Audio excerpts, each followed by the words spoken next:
Fay ko po ay kanina sinabi nyo na in-encourage nyo ang PNP na i-encourage yung suspect na lumaban Yes. para mapatay, para Yes. masabing nanlaban. Correct. Correct. Para Ito was very ma-minimize. incorrect. Correct, yes. Very incorrect po, if I may Yes. say as a It's not, civilian, sa professional police. Pabalikin ako, sir. Gagawain ko uli yan. Dublado. Tingnan nyo ang putang inan to. Talagang pinagyayabang pa yung pagpatay niya sa tao. Talagang demonyo ang binoto nyo. Ewan ko na lang sa mga Davao kung gusto pa to. Ha, kita nyo? Ha, mga kababayan, kita nyo? Ibang klase, no? Walang kwenta sa kanya ang buhay ng tao. Basta para sa kanya, pag masama ka na, wala ka ng pagkakataon na magbago. Ang solusyon ko, papatayin kita ora mismo. At pag bumalik ito, tandaan nyo, doblado ang mamamatay dito. Sana lang, kasama na yung pamilya. O wag naman sana. Wag natin ipanalangin na mangyari.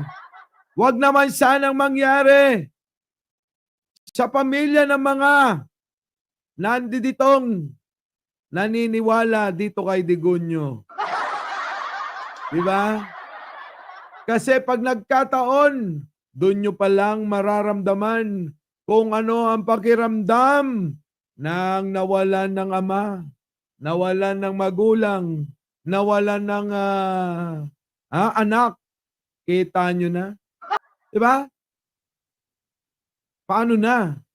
Paano na kung mangyari sa inyo ang mga nangyari sa mga biktima nito? Tulad nito, mga kababayan. Panoorin nyo lang, ha? Oo, panoorin nyo. Tignan ninyo. Nasaan na yun? Oh, pasok. Hindi po adik ang anak ko. Posible daw po na nadamay lang talaga yung kapatid ko. Hindi naman daw po kabilang yung kapatid ko sa watchlist. Kung walang Duterte na nagsabi na magkaroon ng Oplan Tokhang, sana po buhay pa yung asawa ko ngayon. So gusto ko po talagang managot si Duterte at magtuloy-tuloy po yung pag-iimbestiga ng ICC. Dito sa Pilipinas, hindi po nabibigyan ng mustisya ang kagaya naming mga mahihirap. 7 years na ma'am, wala pa kami hustisya. Kaya ikaw, Duterte, mamamatay tao ka, ha? Managot ka, bigyan mo ng hustisya yung anak ko.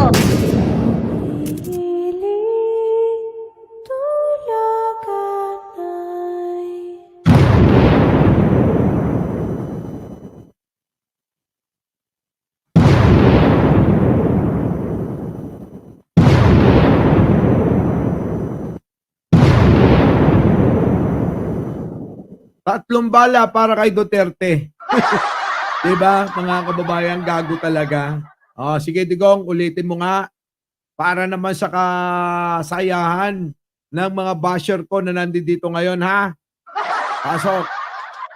Ko po ay kanina sinabi nyo na in-encourage nyo ang PNP na i-encourage yung suspect na lumaban Yes. para mapatay, para Yes. masabing nanlaban. Correct.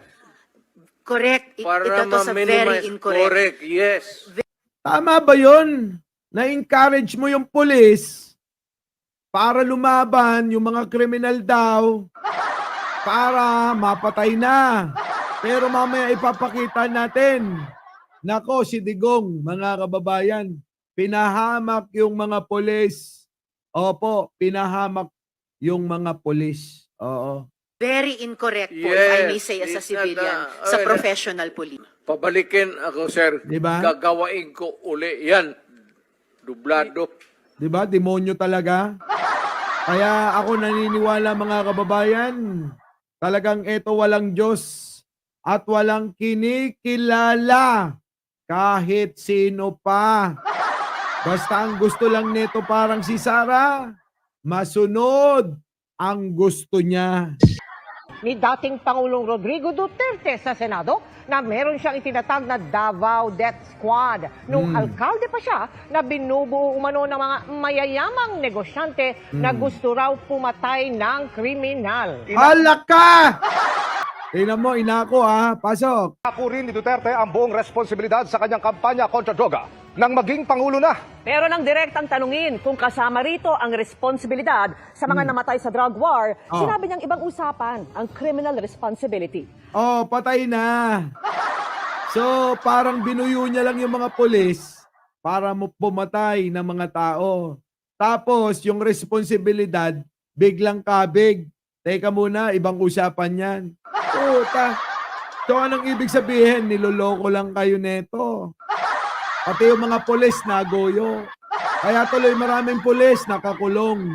Bakit? Kasi sumunod sa katarantaduhan ni Digong. Tuloy. At mula sa Senado, nakatutok live si Sandra Aguinaldo. Sandra. Mel, Emil, Vicky, naging mainit nga ang diskusyon dito kanina matapos nga pong tanungin ni Senadora Rizzo Ontiveros, si dating Pangulong Rodrigo Duterte, kung tinatanggap pa niya ang buong responsibilidad sa pagkamatay ni Kian Ramos at iba pang biktima ng Pangulo na inaako niya ang responsibilidad sa drug war ng administrasyon niya. Inaako niya, di ba? What about yung bunga ng polisiya na libo-libong namatay kasama si Kian De Los Santos? Yan na! Sumagot ka, Digong, ha? Sumagot ka, Digong! Inang-ina ka, ha? Ngayon di ka na presidente. Yari ka. At malamang ito, ilang araw na lang ang nalalapit. Talagang shoot sa banga. Papuntang imperno. Pasok. Do you also take full responsibility for that? Do you assume responsibility for the death of Kian De Los Santos? Oh, ina-assume mo ba yung responsibilidad sa pagkamatay ng isang bata na walang kamuang-muang, Digong? Okay, Aljen na lang natin ibintang. Total naman idol ka neto. Aljen, ikaw na lang kaya. Ikaw na lang kaya yung umako ng responsibilidad. Kasi yung idol mo mukhang natatakot eh. Oh, tuloy. No. How about si Carl alam mo, Anthony ma'am, Nunez? Oh, bakit nga ba? Kala ko ba matapang ito? Bakit biglang umurong ang itlog niya? Kung talagang matapang siya, di inako niya na sana lahat ng responsibilidad. Dahil sabi naman niya, ako ang bahala, di ba? Eh bakit ngayon parang ayaw niya na? So ibig sabihin, mga kababayan, sinubo niya lang yung mga pulis na pumatay ng kapwa Pilipino. Pagdating sa mga kaso, kasinungalingan yung ipinangako sa inyo. So mga kababayan, kung sino pa man ang sumusunod dito, baka naman mag-isip-isip kayo. Sa mga hindi pa nagla-like daw at nag-share, tulad ni Ai Chang, baka naman, huwag nyo nang patagalin yan. Eto na. For you rumble on those communications. No, I'm not rambling, Mr. Chair. Very specific yung mga tanong ko. Hindi, specific ang law. Guilt is personal. Ayan ka na naman, Digong, sa mga banat mong yan. Kahit anong paikot-ikot mo dyan, hindi uubra yan. Guilt is personal. Para pagdating sa korte, hindi tatanggapin yan. Yan ang sinabi mo, di ba?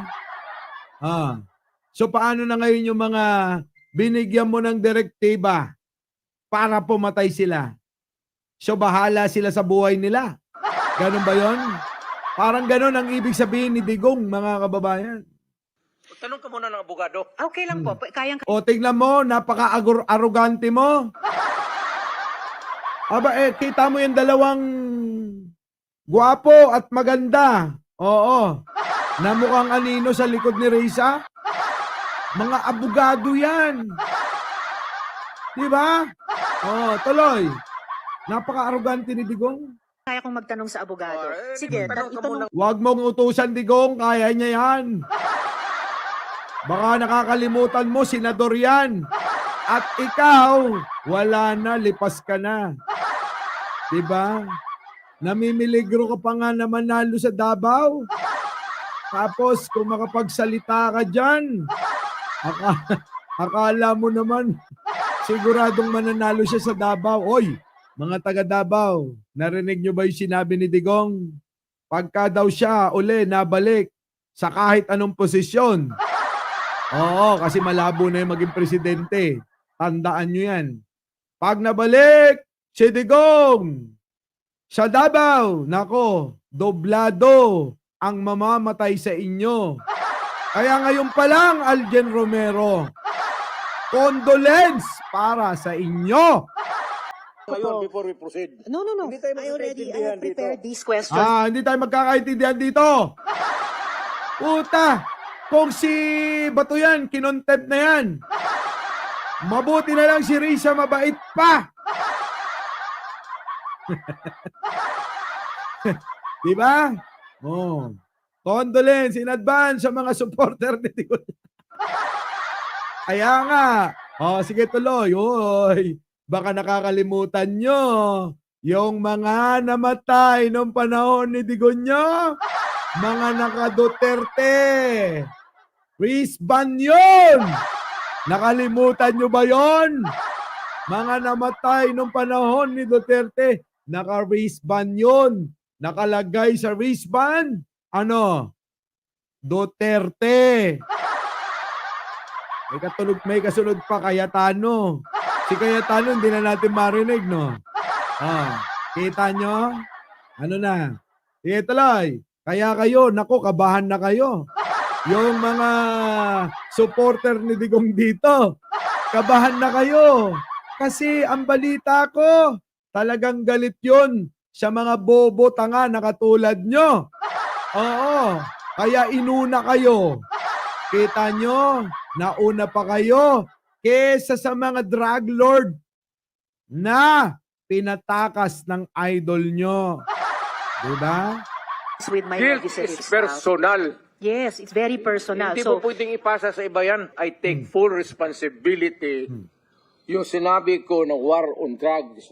you said, sir, you can hold me responsible for anything. Specific crime. Yes, sir. You spoke Hindi about pwede yan. you spoke about At specific saka, crimes. kung sabihin ko, I will take full responsibility, pagdating tayo sa korte, hindi naman tatanggapin yan. Narinig ninyo? Sa mga pulis, narinig ba ninyo to? Hindi daw tatanggapin yung sinasabi ng idol nyo na iti-take niya yung full responsibility dahil doon yun daw na salita niya sa korte, hindi tatayo at hindi tatanggapin. So, ang ibig niyang sabihin sa madaling salita, safe siya. Pero kayong mga gumawa, kulong kayo. Ganon yun. Diba, Argo? Kulong. Ayun, nakakulong. Yung pumatay kay kay Kian de los Santos. Sige, tuloy, Digong. Well, Mr. Chair, and if the resource person could keep his volume and pitch to a normal Trying level. to pin me down on Mr. Chair, Hindi! you are pinned down by your own statements. you cannot- Correct, Digong! Ibinabababa ka ng gusto ng iyong mga sinasabi. Diba? Pinipin down ka ng sarili mong testimonya. Sabihin mo ba naman na na totoo, iningganyo mo mga pulis para patayin yung mga paano ngayon kung napagkamalan lang na mga kriminal yan. Di ba? Kasi ito ang problema mga kababayan. Makinig kayo para inyong maintindihan. Itong programa na ito ni Digong ay naabuso. Bakit? Ginawa itong pamaraan sa mga kagalit nilang mga politiko. Kaya kung kayo ay kontra sa mga kaalyado ni Digunyo, ang mangyayari sa inyo, yung mga kaalyado ni Digunyo, ituturo kayo. Ituturo kayo na nagluluto ng bato. Kahit hindi naman totoo. Si Digunyo, dahil sa katandaan, uto-uto. Naniniwala agad ang lolo nyo. Pag naniwala yan, sasabihin yan, aba, totoo ba yan? Yes, Mr. President. Kung totoo yan, patayin nyo na! Ayun ang nangyari, mga kababayan. Diba? Sira ulo talaga. Huwag na kayong magtaka kung nagkaroon tayo ng presidente na katulad niya. Dahil wala namang ibang sisisihin, kundi ang maraming Pilipinong nauto niya. To No, pin no, me Mr. down Chair. low, I'm not trying to pin you no, down. the exchanges are no longer productive. Mr. Chair. Inang ina mo, di ka uminto ka! Hindi ka na presidente! Puta! Di ba? Oh, laitero, tawa ka lang ng tawa. We, napipikon nga si Diggs. Oo nga! Si Diggs nga, oh, halos mahimatay na. Alam nyo, yung mga senador natin, mga kababayan, oo, naghihinay-hinay. Kasi baka mamaya ma-stroke yan. Alam nyo naman ang Pilipinas, pag may namatay, biglang maging presidente anak niyan. Kung hindi, asawa niyan. Boss Mike, sino sa mga asawa niya? Yun lang ang problema. Mamili na lang kayo sa kanila. Kasi marami sila. Isama nyo pa si Garma. O, di ba? Putik na buhay ito talaga. O, sige, tuloy. do not pin me down on semantics. Wala. Break! Break! Sige, tuloy. Sandali po nga sinuspenda pagdinig at sa pagpabalik nga po nito ay mas mababa na ang boses ni Duterte at sinabi niya na excited lamang siya sa Ulol, Digong, wag mo nga kaming ini-etchos, ha? Bumaba na. Etchosera.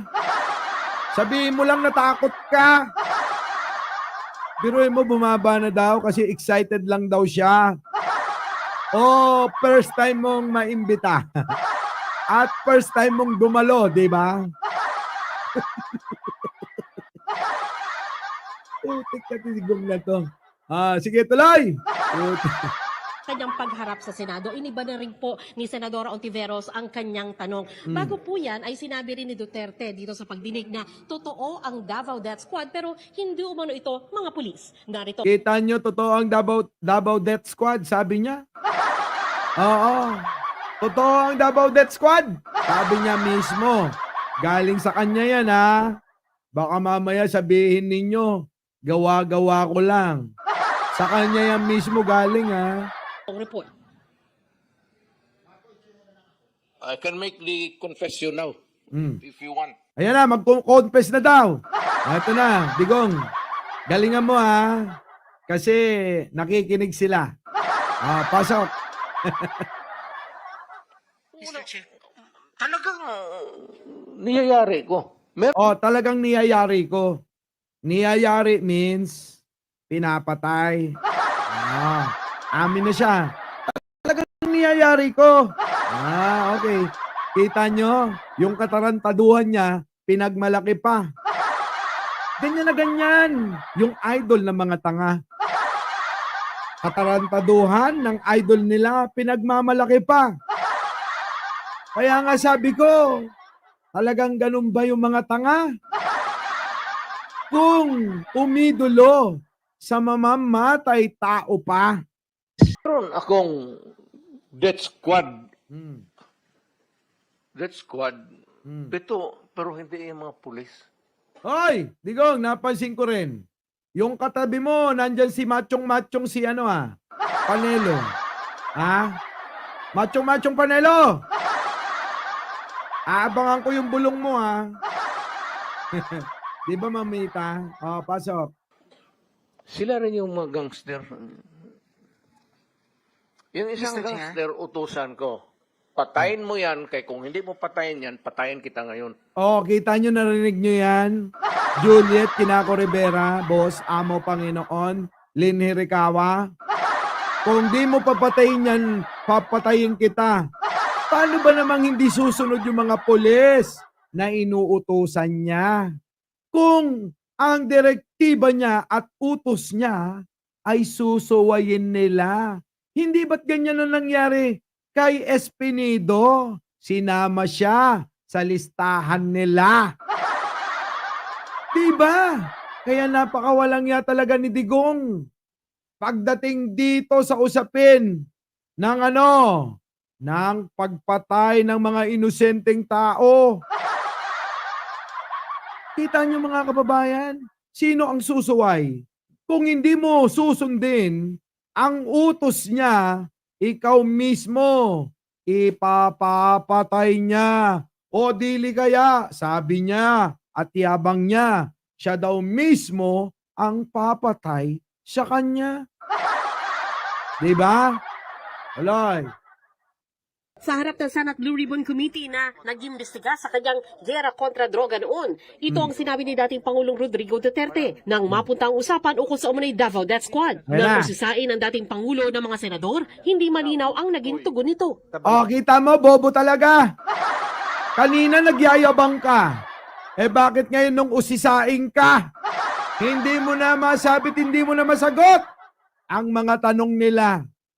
May sarili kayo ngayong tinayo na hit squad. Is that what you're trying to tell us? Para hindi po kami nalilito po. I mean, can we be very clear? Hindi naman Sa death salitang Anong hindi naman? Umayos ka, Digong ha. Kanina yabang-yabang mo. Tapos ngayon tinatanong ka ng mga senador. Ano, hindi naman? Ano yon? Wala naman? Hindi totoo yon? Sabi ko lang yon. Ganun ang isasagot mo. Ay puta, Digong. Talagang ginagago mo si Argo Bingot dito. Idol ka pa naman neto. Di ba Argo Bingot? Lahat ng mga namatay, nakasuot ng wristband, nakalagay Duterte. Biruin mo, idol si Duterte, pinatay niya. Kaya mag-ingat kayo sa pag-iidolo. Baka mismong idol ninyo pumatay sa inyo. Ito na. Pasok. salitang ano po ito? Salitang diretso. Opo. Salitang diretsuhan na. Wala nang kung ano-ano. Ikaw Digunyo kung ano-ano pa sinasabi mo. Kung ano-ano pa sinasabi mo, Digunyo. Palusot-lusot ka pa. Pa-ekis-ekis ka pa. Lasing ka ba? O nakadroga ka? Hindi, Boss Mike. Naka-fentanyl siya. Kaya kung ano-ano sinasabi niya. Sige, tuloy. Hindi naman death squad. Basta alam ng tao sa Ano ba talaga, Digunyo? Salita nga na diretso.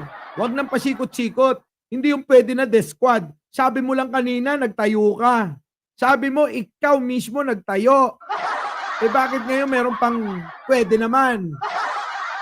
Baka naman pwedeng diretsuhin mo na. Diba? Paparitoke na daw yung bengot niya. Naku, lagot ka. Diba? Pwede naman. Ano? Sabi niya Salitang ano po ito? Salitang diretso. Opo. Hindi naman death squad. Basta alam ng tao sa Davao na nandyan ako. Kita nyo, hindi niya masagot ng diretso. Kasi pag sinagot niya to ng diretso, nako, bukas to, nakakulong na to. Kaya natatakot yung idol ninyo. Kala ko ba, Digong, sabi mo lahat, sasagutin mo. Eh bakit ngayon parang nanginginig ang itlog mo? Ha? Parang ngayon nanginginig ang itlog mo. Sabi mo yan noon Kasama mo pa yung katabi mo na machong-macho. Wala nang iba kundi si Panelo. Sabi mo yun. Mamaya papalabas ko yun, ha? Digong, ito na. Nandito ba? Ito. Rodrigo Roa Duterte, magandang umaga. Yan na. Panelo, nagpalit ka ba ng ano mo? Ng iyong Amerikana? Ng iyong coat? Parang hindi Yan pa rin yung nakita ko kanina. Getuloy. Oo nga. Oo. Oo nga, no? Parang hindi nagpalit, ah. Ganun na ba pag tumatanda? Tamad nang magpalit ng damit? Ha? Pasok. Ano? Umaga po, Mr. President. Magandang umaga po sa iyong Sal. O, kasama ko si Hana, ang aking co-anchor. Hana Jane. Magandang umaga sa iyo. Kapatid Magandang umaga daw sa iyo, Hana. At sa iyo din, Machong Panelo, magandang umaga. ito ni Nelia Sancho, yung ating Queen of the Pacific. Anyway, kumusta dating kayo? Pangulong Duterte, kayo ngayon ay binubugbog sa Quad Committee. Di naman. Kung binubumbog, di dapat pumunta siya. Eh bakit kung kaya naman palang dumalo sa Senado, bakit hindi sa Kongreso magpakita? Di ba? Simple lang, di ba? Oh, sa mga hindi nakakaunawa. Kung kaya naman palang dumalo sa Senado, eh bakit hindi pwede sa Kongreso? Hindi kaya natatakot ito? Dahil yung mga tao doon hindi singbobo ni Bongo at ni Bato? Ganun ba yon? Pasok. Ng mga resource persons na napipilitan yata magsinungaling ng gusto.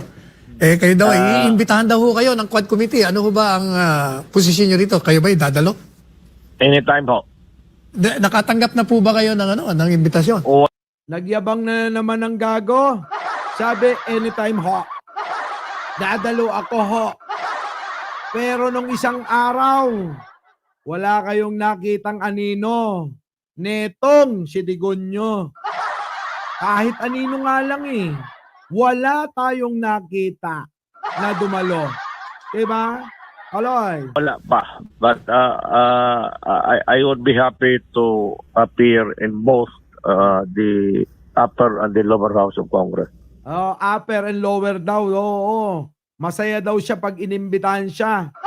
Pero Digonyo inisnab mo yung Kongreso Kasi bulong-bulungan, takot na takot ka daw Oo. Dahil daw sa Senado, kaya ka dumalo kasi nandoon yung mga aso mo. Kaya, okay lang kasi pag may tumahol sa'yo, merong mga ngagat na mga aso. Sino yan, Boss Mike? Yung kalbo at yung kamukha ni Jack Ma, yun nga yung sinabi ko. Diba? Aloy. Without preempting the questions to be asked by the Quad Committee, assuming that you received the invitation, assuming further that you attend, ano po bang masasabi nyo sa mga nababasa natin sa pahayagan patungkol sa inyo, patungkol sa war on drugs, patungkol sa mga di umanong kaalyado nyo na bumabaliktad? Ano po bang masasabi nyo ron? Well, let us begin by saying that that is really what his life is all about. Temporary alliances, friendships that are fragile, friendships founded on shaky grounds, but yung friendships that are... Ang dami pang explanation. Sabihin mo na lang kasi wala ka ng bilang. Yun lang yun. Kaya yung mga kaalyado mo dati, iniwang ka na at bigla na lang tumalon doon sa kabilang bangir. Oo, sa kabilang bakod. Oh, di ba? Yun lang yun. Yun tuloy. Nakadikit talaga sa lupa kagaya ng pagkakaibigan natin. There are so many kinds of friendships. It does not really surprise me that mga bagay na ito, politiko ako mga bagay na ito at from time to time this kind of little crisis or crises would prop up and we'll just have to deal with the problem as the way that we should deal with any problem in life. Ang dami mong explanation. Dito tayo. Nasaan ba yun? Ako na lang. Bakit pa yung ibang tao? Well, Ito lang naman, it's all about me. Di ako na lang, bakit pa yung ibang tao? Ako na mismo ang tawagin nila. O, kita nyo, yabang, di ba? Tawagin nino, ni Batot ni Bongo. Pero sa Kongreso, ayaw mo. Sus, tigon nyo. Wala na, basang-basa ka na namin, no? At ibibigay ko sa kanila ang sagot na gusto nila. Oh, ibibigay daw yung sagot na gusto nila. Pero pagdating dito, tinanong ka ni Pimentel na humiwalay sa PDP laban nyo.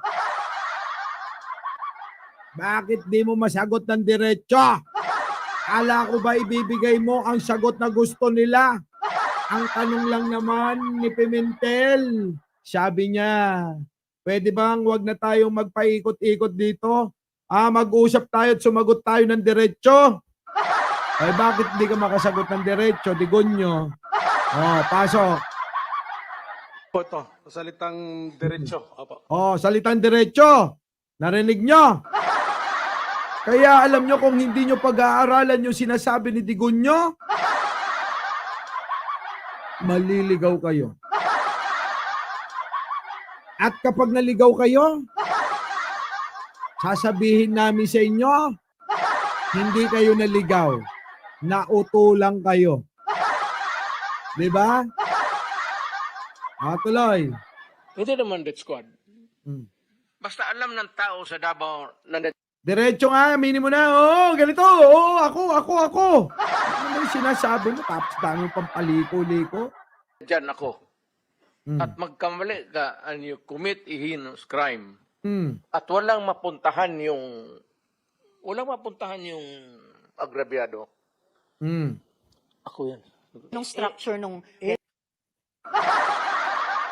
Alam mo, Digonyo, ang problema nga uulitin ko. Kasi yung mga biktima nyo, hindi naman lahat totoong kriminal at totoong may sala. Kaya maraming nagrereklamo sa iyo at ngayon nagkakagulo sa labas ng Senado na ikaw ay mamamatay tao. Galit sila sa iyo. Diba, mga kababayan? Squad niya iyon. Structure against crime and criminals. Ibig sabihin, ano po yung setup? Pinaiikot-ikot kasi ni Digonyo. Sabihin mo lang naman, ako nagtayo ng Davao Death Squad. At ako yung nag-uutos sa mga membro para patayin kung sino yung gusto ko. At itinuturo ng mga kaibigan ko. Yun lang naman sasagutin mo, Digonyo. Simple-simple lang ng tanong, ang dami mong paikot. Sabi mo kanina, sasagutin mo ng diretso. Tapos biglang lumiko-liko yung mga sagot mo. At sino yung pitong yun na miyembro ng death squad niyo? Crime. No sir, yung pangalan ng sabi niyo at 7 tao na nasa death squad niyo. Mukhang patay naman sila lahat, ma'am. It's okay sir, ano pong mga pangalan nila? Ano mga pangalan nila? Sagutin mo, Digonyo Sabi mo yan, nagpa-interview ka pa. Sabi mo, sasagutin mo yung gusto nila. Tapos si Risa lang yan nagtatanong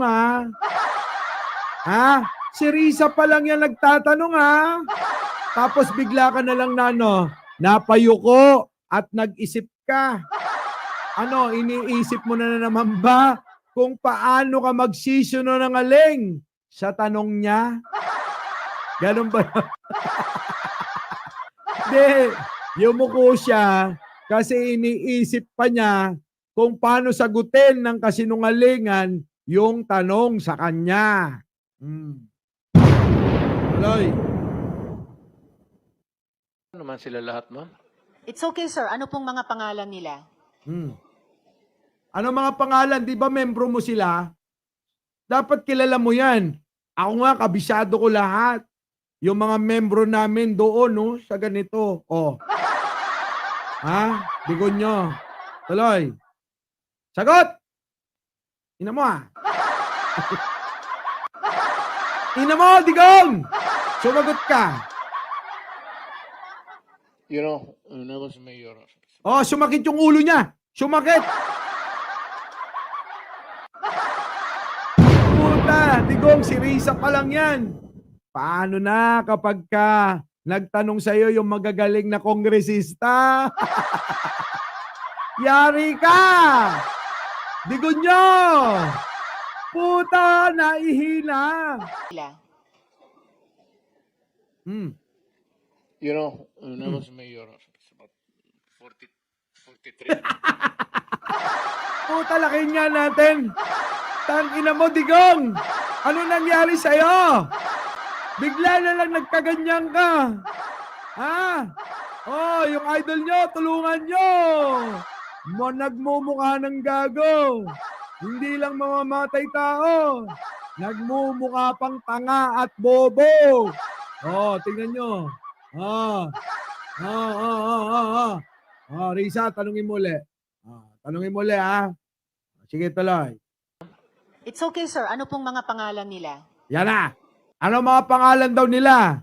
Ulitin natin. Oy, yung mga DDS dyan, baka alam nyo kung ano pangalan nila. Baka naman pwedeng pakilitan niya. Para nang sa ganon matulungan nyo yung idol nyo. Naghihingalo na. Balay. You know, when I was mayor, it's about 43. Puta, biglang drama. May pa ganun-ganun na. Sumakit ang ulo bigla. Puta ka, ha? Akala mo, lulusot ka, ha? Diba? Biglang sumakit yung ulo. Ano, may migraine ka? O natatai ka?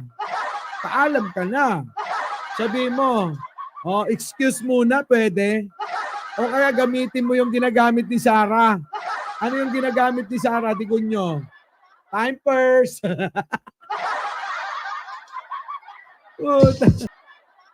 Digong! Mukhang patay naman sila lahat, ma'am. Oh. It's okay, sir. Ano pong mga pangalan? O kung patay na sila, kung mukhang patay na sila lahat, edi okay lang naman. Pero kailangan naming malaman kung sino-sino yung mga yan. Baka mamaya kasama si Matubato dyan at si Las Caña na tinuro ka na ikaw talaga at inamin mo naman na ikaw talaga may pakanan yan. Talay. Nila. You know, when I was mayor,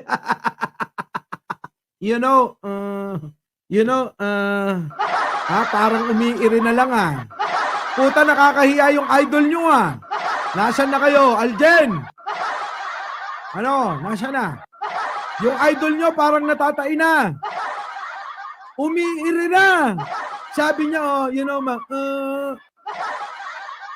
puta. Naiiri na, Natatai na. Putik na yan. Ano? Wala na.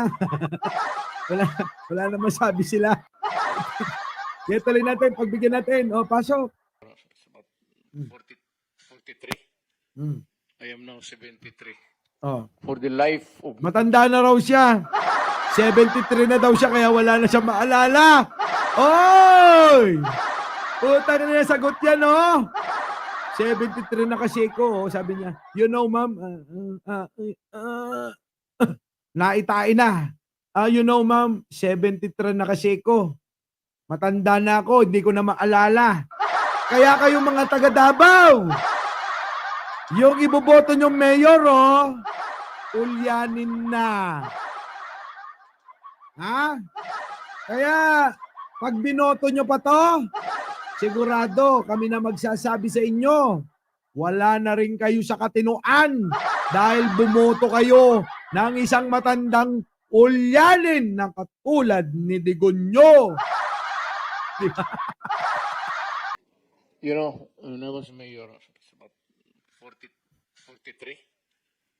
I am now 73. Ano? 73 daw, Juliet. Wait. Ulit. Kaya hindi na daw niya maalala kung sino-sino sila. You know, when I was mayor, it's about 43. I am now 73. For the life of me. 73, 79. Ano ba talaga? Pati edad nakalimutan niya? Ulyanin na talaga. Sa kanya galing, 73 siya. Yung pala, 79 na siya. Aba, nagpabata pa. I cannot remember the name. May rewards po ba? Dahil daw 73 na siya, hindi niya na daw maintindihan yung mga pangalan ng 7 binanggit niya. 7 lang yun, ha? 7 lang yun. Yung 7 taong iyon kapag nakakapatay sila. Ay, hindi ma'am, mayayaman yung mga, maraming gago na mayaman sa Davao. Ano pong koneksyon ng may... Anong koneksyon ng yaman, Digong? Ang tinatanong lang sa'yo, sabi mo, itong mga grupo mo, umapatay ng tao. Anong koneksyon ng yaman nila? Digong, hindi pinag-uusapan dito kung ano yaman nila. Ang pinag-uusapan dito yung pinatay nyo. Di ba? Bakit kung saan ka pumupunta? Kayaman sa Davao. Gusto dun sa pumatay miyembro ng ng mga death kriminal. squad. Because Ibig sabihin- they want their city to be safe. Gate ni Duterte, wala siyang utos bilang Pangulo. Di ba? Gusto daw nilang pumatay, sino-sino nga? Bakit di mo mabanggit ang pangalan, Digong? Kala ko ba matapang ka? Ngayon, malamang itong mga DDS dito, mawawala na ng bilib sa'yo. Kasi bistadong-bistado ka na sinungaling ka. Bistadong-bistado ka na pinag-uuto mo sila. Diba? Tuloy. Ipatayin ng mga pulis ang mga sangkot sa droga. Call of duty of the president. Ako yun. Kasi ako yung presidente sa panahon ko. At hindi ako nagkulang, Mr. Senator. Nag-warning ako lahat narinig ng Pilipinas. Nako, sinungaling to! Inaka talaga, Digonyo. Pag nakita tayo sa isang kanto at may hawak mo ang droga, problema na talaga yan. May patayan. But it was not state-sponsored killing. Pero sabi ni Duterte, may itinayo siya sa mga pulis na himukin ang mga kriminal na manlaban. Kanina sinabi Ayan, napakinggan nyo, ha? niyo na in-encourage nyo ang PNP na i-encourage yung suspect na lumaban para mapatay, para masabing nanlaban. Correct. Correct. Correct daw, correct, It was a very incorrect. Correct, yes. Very incorrect po, if Yes, I may say as a it's civil. Very incorrect nga. Maling-mali. Talagang pabalikin ako, sir. Gagawain ko uli yan. Gagawin daw uli iyan sa Davao, Kaya yung mga taga Davao, ngayon pa lang, sabi ko nga kanina, condolence. Dublado.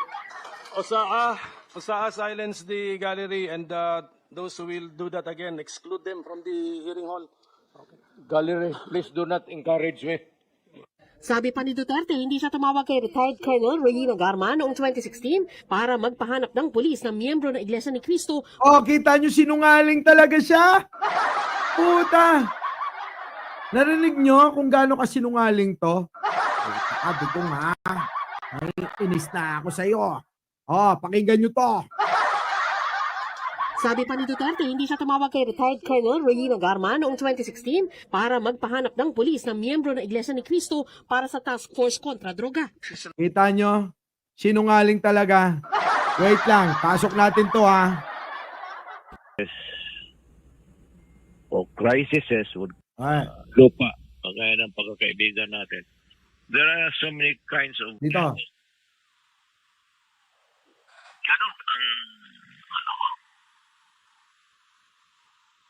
So wala kayong Ibibigay ko sa kanila.